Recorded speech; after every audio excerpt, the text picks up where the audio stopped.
East की धरती इस वक्त बारूद के ढेर पर बैठी है। इजराइल और ईरान के बीच शुरू हुई जंग अब अपने 8वें दिन में खतरनाक मोड़ पर पहुंच चुकी है, जहां सिर्फ मिसाइलें नहीं बल्कि पूरी की पूरी कूटनीतिक और वैश्विक गठजोड़ों की बुनियाद हिलती दिखाई दे रही है। लड़ाई अब केवल दो देशों तक सीमित नहीं रही।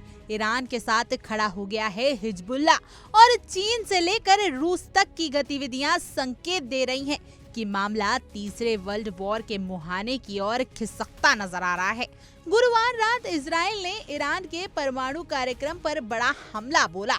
अराक के पास भारी जल रिएक्टर, नतांज की यूरेनियम सुविधा और खोडब research site Israeli air strike का निशाना बनी। जवाबी कार्रवाई में तेहरान ने इजराइल के दक्षिणी हिस्से पर भीषण क्लस्टर बम हमला किया, जिसमें मेडिकल बिल्डिंग और रिहायशी अपार्टमेंट तबाह हो गए। एक रिपोर्ट कहती है कि इस तड़प में अब तक 600 से ज्यादा ईरानी नागरिक और सैन्य कर्मी मारे जा चुके हैं, जबकि इजराइल में 24 लोगों की मौत और सैकड़ों घायल हुए हैं। इस खून खराबे के बीच अमेरिका की भूमिका पर भी सवाल उठ रहे हैं। राष्ट्रपति डोनाल्ड ट्रंप ने एक और कहा कि वह ईरान पर सैन्य कार्रवाई कर सकते हैं। वहीं दूसरी तरफ उन्होंने ये कहकर सस्पेंस बढ़ा दिया कि हो सकता है मैं कुछ करूं, हो सकता है नहीं भी करूं। ट्रंप का ये रवैया जहां इजराइल के लिए चिंता का सबन बना हुआ है, वहीं ईरान इसे कमजोरी की तरह पेश कर रहा है। खामनेई ने ट्रंप की सरेंडर की पेशकश को सिरे से खारिज कर दिया और अमेरिका को चेतावनी दी है कि दखल दिया तो नतीजा बुरा होगा। इजरायली रक्षा मंत्री ने साफ कहा है कि अब आयातुल्लाह खामनेई को और जिंदा रहने की अनुमति नहीं दी जा सकती। ऐसे बयान साफ संकेत दे रहे हैं कि मामला अब व्यक्तिगत दुश्मनी और राजनीतिक अहंकार की सीमा पार कर चुका है। इस बीच हिजबुल्लाह की डिप्टी चीफ शेख नईम कासिम ने घोषणा कर दी है कि लेबनानी संगठन अब ईरान के साथ इजराइल के खिलाफ खुलकर मैदान में आ गया है। कासिम ने इजराइल और अमेरिका को दमनकारी ताकतें बताते हुए चेतावनी दी है कि हम उत्पीड़न के खिलाफ संघर्ष करने वालों के साथ हैं और ईरान हमारे नेतृत्व में है।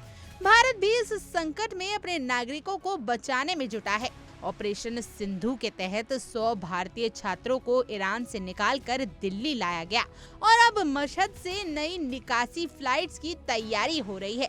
इस सबके बीच तेहरान स्थित भारतीय दूतावास ने कहा है कि स्थिति बेहद संवेदनशील है, लेकिन भारतीयों की सुरक्षा सर्वोच्च प्राथमिकता है। इधर एक रिपोर्ट के मुताबिक अमेरिका की खुफिया एजेंसियों का मानना है कि ईरान ने अभी तक परमाणु हथियार बनाने का कोई स्पष्ट निर्णय नहीं लिया है, लेकिन सवाल ये है कि जब इजराइल उसके परमाणु ठिकानों पर हमले कर रहा है और चीन से ईरान की ओर जा रहे बोइंग 747 विमानों की संख्या बढ़ रही है, तो तेहरान किस रणनीति पर चल रहा है। अमेरिकी विदेश मंत्री मार्को रूबियो और ब्रिटेन के विदेश सचिव डेविड लेमी ने गुरुवार को बातचीत में इस संकट को टालने के लिए 2 हफ्तों की कूटनीतिक खिचड़ी की बात कही है। शुक्रवार को जेनेवा में फ्रांस, जर्मनी, EU और ईरान के प्रतिनिधियों के साथ उच्च स्तरीय बैठक होगी, लेकिन सवाल ये है कि क्या बातचीत की टेबल पर बैठने का समय निकल तो नहीं गया। संयुक्त राष्ट्र सुरक्षा परिषद ने पहले ही आपात बैठक की थी, लेकिन अब ईरान ने रूस, चीन और पाकिस्तान के समर्थन से एक और मीटिंग बुलाने की मांग की है। ये साफ करता है कि मिडल ईस्ट की जंग अब वैश्विक ध्रुवीकरण की दिशा में बढ़ रही है। इजराइल के राष्ट्रपति का बयान भी कुछ ऐसा ही है। उन्होंने कहा, अगर अमेरिका हस्तक्षेप नहीं करता तो इजराइल अकेले ही कार्रवाई करेगा। हमें पता है क्या करना है और हमने पहले भी ये किया है, यानी कि इजराइल पीछे हटने वाला नहीं है। अब जबकि इजरायली सेना ने कुछ इलाकों में नागरिकों को संरक्षित क्षेत्रों से बाहर निकालने की छूट दी है, इससे संकेत मिल रहा है कि खतरा कम नहीं हुआ। लेकिन क्या ये एक बड़े तूफान से पहले की शांति है? जंग अब केवल टैंक, मिसाइलों और ड्रोन की नहीं रही, ये अब एक आइडियोलॉजी, प्रभुत्व और वैश्विक संतुलन की लड़ाई बन चुकी है। आने वाले कुछ दिन और शायद घंटे इतिहास के पन्नों में दर्ज हो सकते हैं। Bureau report, India daily.